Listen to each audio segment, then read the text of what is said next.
Bonjour à tous, c'est Thomas Boken, j'espère que vous allez bien, j'espère que vous êtes au max. Aujourd'hui, je vais essayer de vous apprendre comment faire des belles photos de drone.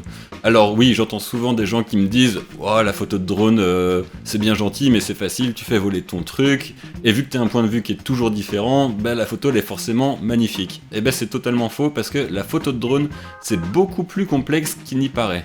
Il faut savoir que vous allez avoir une focale qui est constante. Je crois que c'est du 24 mm généralement.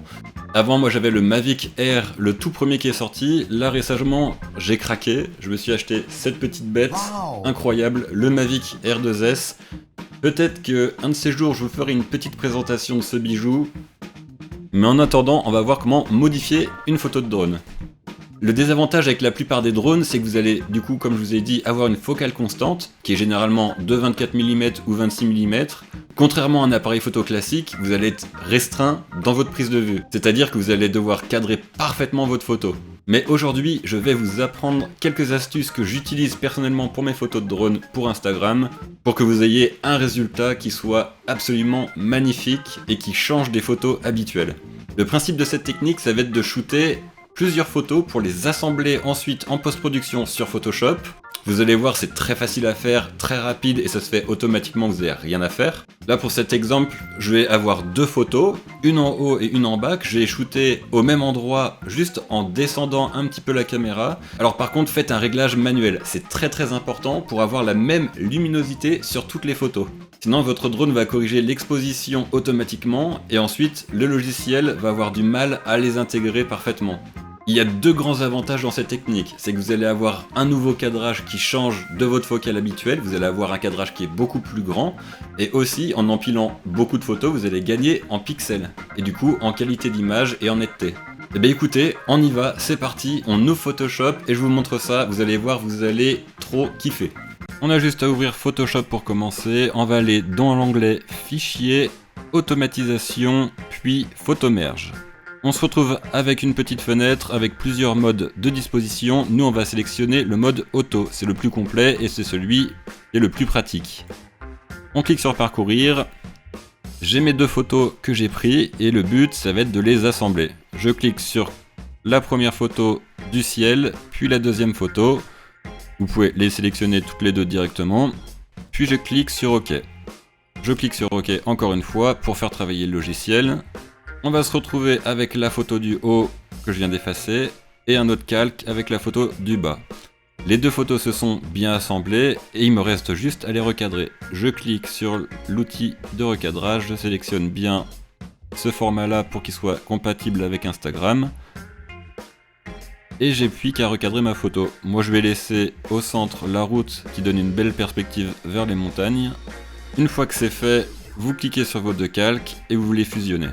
Alors ça, ces deux photos, je les ai pris au format RAW, c'est très important pour avoir une plage de couleurs qui est très étendue. Vous allez pouvoir ensuite retravailler plus facilement la luminosité et les contrastes. Et c'est ce qu'on va faire d'ailleurs tout de suite en allant dans Filtre, puis le filtre juste ici, Caméra RAW. Ça va vous ouvrir une fenêtre que j'ai habituellement dans mes anciens tutos. Si vous utilisez Lightroom, c'est exactement les mêmes outils et les mêmes dispositions. Grâce à cet outil, on va pouvoir gérer les contrastes, l'exposition et les couleurs de notre photo pour lui donner un nouveau style. Alors, qu'est-ce qu'on pourrait travailler sur cette photo? Déjà, j'ai une exposition qui est très haute. On voit ici sur l'histogramme que les blancs sont cramés. Du coup, je vais réduire un petit peu l'exposition jusqu'à temps d'être à un niveau correct. Voilà, juste ici, ça me paraît plutôt bon. Je vais réduire les tons clairs légèrement.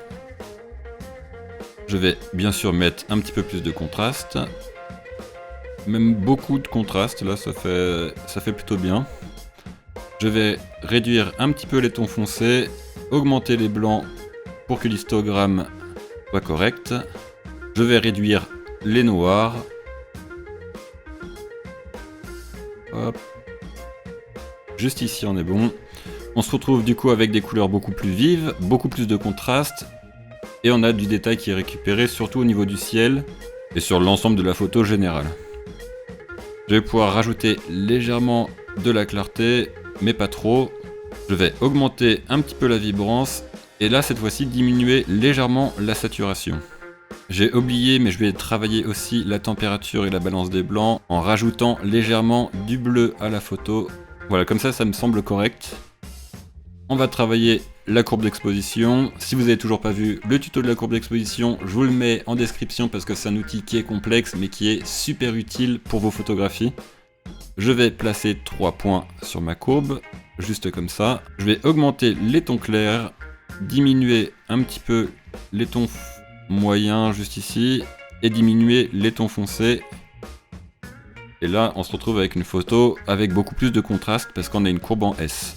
Je vais quand même augmenter un petit peu les tons moyens, très légèrement comme ça, et aussi très légèrement les tons foncés. Je vais rajouter un dernier point juste là, à l'extrémité de la courbe en bas, pour remonter ce point-ci. Je vais faire exactement pareil, mais du côté opposé, juste comme ça, et en descendant ce point-là. Après ça, on peut voir sur l'histogramme que notre photo, elle est bien exposée, qu'on n'a pas de noir totalement noir et de blanc cramé. On va pouvoir travailler tranquillement les couleurs de la photo. Je vais augmenter un petit peu les oranges pour avoir une teinte un peu plus verdâtre, peut-être plus dans les jaunes comme ceci. Je vais augmenter les jaunes pour avoir une teinte verte mais très légère, diminuer un peu les verts. Regarde un petit peu où ça influence. Non, je vais augmenter les verts, juste comme ça. Et ensuite, on va diminuer la saturation, ça va donner un effet assez stylé. Les violets, je vais les passer en bleu. Et les bleus, je vais les rendre un petit peu plus foncés. Juste comme ça. Maintenant, on va travailler la saturation. Je vais augmenter un peu les jaunes. Diminuer les verts.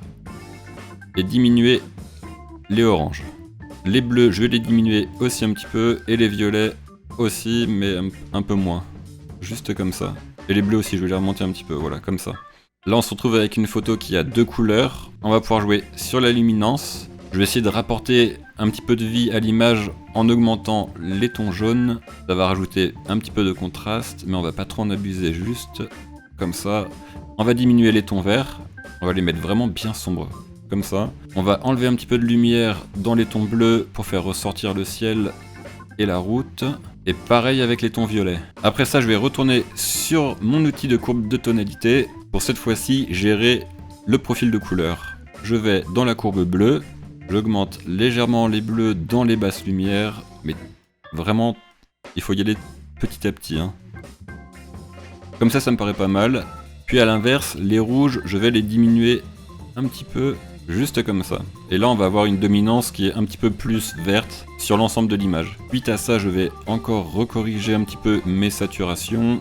Je cherche à avoir quelque chose d'assez naturel, mais quand même travaillé.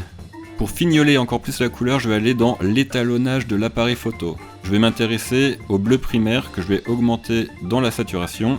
Ça va faire ressortir beaucoup plus de détails et de couleurs. Ensuite, vous pouvez jouer avec les teintes des rouges primaires, des verts primaires, et des bleus primaires aussi si vous le souhaitez, mais il faut pas trop en abuser, ça donne un style à la photo, mais on veut quand même garder les couleurs qu'on a eues sur le terrain. Je vais augmenter un petit peu la teinte des verts primaires et diminuer légèrement les rouges primaires, et pour fignoler tout ça, je vais mettre un petit peu plus de saturation dans les verts. Je vais regarder ce que ça fait que les rouges. Et non, à l'inverse, on va diminuer la saturation des rouges, puis augmenter la saturation des verts. Là, on se retrouve avec des couleurs qui ressemblent un petit peu à l'Islande. Après ça, il nous reste à appliquer quelques filtres pour donner plus de vie à l'image. Je vais rajouter un filtre gradué sur le ciel pour diminuer un petit peu l'exposition. Juste comme ça, je vais regarder avec les tons clairs si je peux jouer. On va diminuer aussi un petit peu les tons clairs. Je vais aussi retirer un petit peu de clarté et de contraste pour avoir moins de bruit dans le haut de l'image. Et enlever un petit peu de correction du voile pour donner de la profondeur. Mais on va pas l'enlever complètement. Là, j'ai pas envie d'avoir un résultat avec un ciel blanc. J'ai envie de garder quand même un petit peu de détails nuageux. Du coup, je vais le retirer à 10%. On peut même du coup retirer un petit peu plus de luminosité. Voilà. Je vais donner, pour finir, un petit peu plus de vie à l'image en appliquant un filtre radial au centre, comme ceci. Je vais le diminuer un petit peu pour qu'il reste axé sur la route. J'ai envie que la route, ça soit vraiment l'élément principal. D'ailleurs, je vais supprimer la partie basse ici pour pas qu'il s'applique. Peut-être même ici un petit peu. Hop, voilà. Et ce que je vais faire, c'est que je vais réduire les tons foncés. Juste comme ça, et légèrement la luminosité. Pour renforcer le détail au niveau de la route, je vais retirer aussi un petit peu de clarté sur les bords de l'image. Là, la photo commence à être vraiment intéressante. Je pense que j'ai un petit peu abusé sur la saturation par contre. Alors je vais la réduire un petit peu, juste comme ça. Mais je vais rajouter encore plus de contraste à l'image. Et voilà, là on a une belle image, elle est intéressante. J'ai plus qu'à l'ouvrir sur Photoshop pour faire les derniers petits détails.